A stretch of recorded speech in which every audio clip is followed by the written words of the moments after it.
Assalomu alaykum, hurmatli o'quvchilar, talabalar. Bugungi darsimizda C dasturlash tilida o'zgaruvchilarni e'lon qilish haqida gaplashib o'tamiz.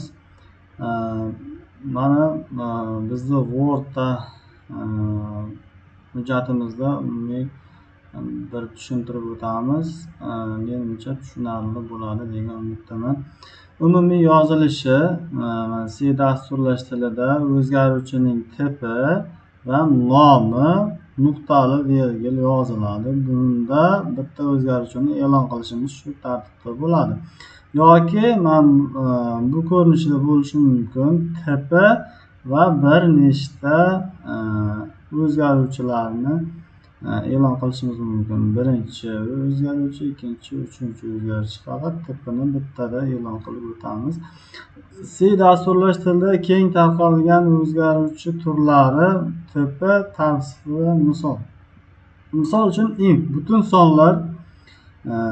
sonlarni o'zida saqlash uchun ishlatiladigan o'zgaruvchilar int tipidagi o'zgaruvchilar deb ataladi. Misol uchun int x nuqtali virgul. Float haqiqiy son, o'nli kasrni o'zida saqlaydigan o'zgaruvchimiz float y. Misol uchun mana dubl katta aniqlikdagi haqiqiy son, bu float o'zgaruvchisiga, float tipidagi o'zgaruvchiga o'xshash, faqat bunda aniqligi yuqoriroq bo'ladi. Double z. Bundan tashqari char tipidagi o'zgaruvchimiz ham e'lon qilib ko'rsatganmiz. Mana bitta belgini saqlash uchun char tipidagi belgidan o'zgaruvchidan foydalanamiz. Char s. Bitta belgini saqlash uchun. Bular keng tarqalgan o'zgaruvchilar. Misol keltirib o'tamiz. Har biriga masalan birinchisi int yosh butun son, float baho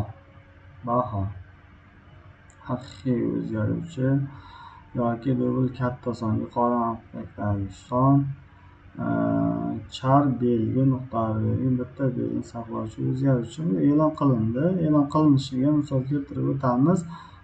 Bir nechta o'zgaruvchilarni birgalikda e'lon qilish mana bu shaklda bo'ladi. Int a b s yoki float x 1.5 y 2.3 yoki char harf a mana shu shaklda e'lon qilinar ekan. Buni biz dasturda ham kiritib o'tishimiz mumkin. Visual Studio'da misol uchun biz birinchi mana bu qiymatini ham kiritib o'tishimiz mumkin. Misol uchun int a b s deymizda 3 ta o'zgaruvchini qiymati bilan o'zgaruvchilarni e'lon qilishimiz mumkin. Buning uchun yangi fayl ochib olamanda saqlab faylga nom beramiz. O'zgaruvchilar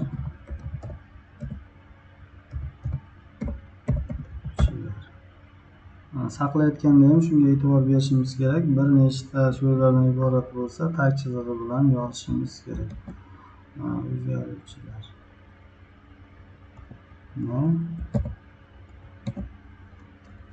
e'lon qilish. Xuddi shunday bo'lmasa dasturimiz ishlamaydi. Biz xatolikka yo'l qo'yibmiz. Tekst nimada saqlanib ketdi. Qaytadan shoshildik.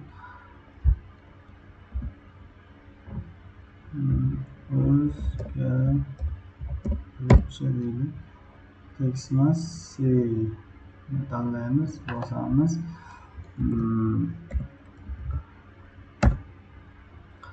Kutubxonani chaqirib olamiz.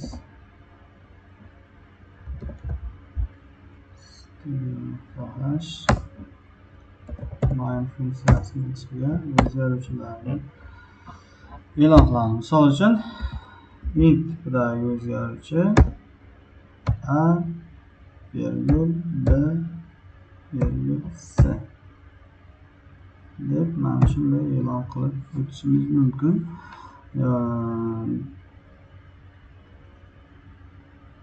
Bularga qiymat bersak ham bo'ladi. Buning uchun mana barobar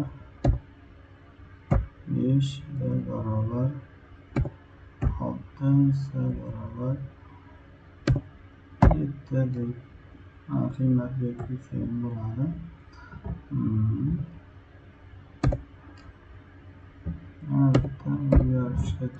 Bulardan tashqarisi 3tasini ham qo'shib yuboraylikchi. S barobar a plus b plus s deb qo'shib yuboramiz. Natijani chiqarib ko'raylikchi. Qog'oz ochamiz va qo'shtirnochiga yig'indi foizli butun son chiqishi uchun va s temirga qator virgul qo'yib dasturimizni ishlatib ko'ramiz.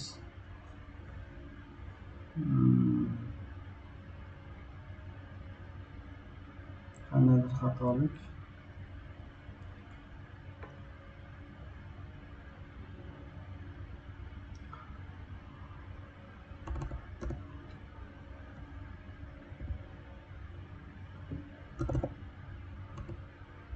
virgül s virgül s'ni s'ga o'zgartirish, uni o'zlashtiryapmiz. Endi xatomizni tushunib yetdik. Shuni qo'yaversin. A barobar b barobar s barobar virgül d deylik. Mana buni d deymizda natijani chiqaramiz. Yig'indi 7 deb chiqyapti, ammo bizda 7 chiqmasligi kerak. Qandaydir xatolik. Bu s yozilgan ekan, d ni qo'ysak, o'zi bu yerda s ni chiqaryapti 7. Mana yig'indi 18, albatta 5 6 11 7 18 dasturimiz to'g'ri ishladi. Xuddi shunaqa e'lon qilishimiz mumkin o'zgaruvchilardan. Bundan tashqari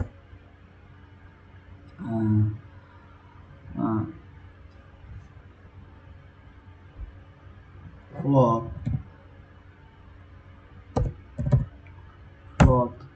o'zgaruvchini ham e'lon qilishimiz mumkin. Misol uchun 2,3 deylikda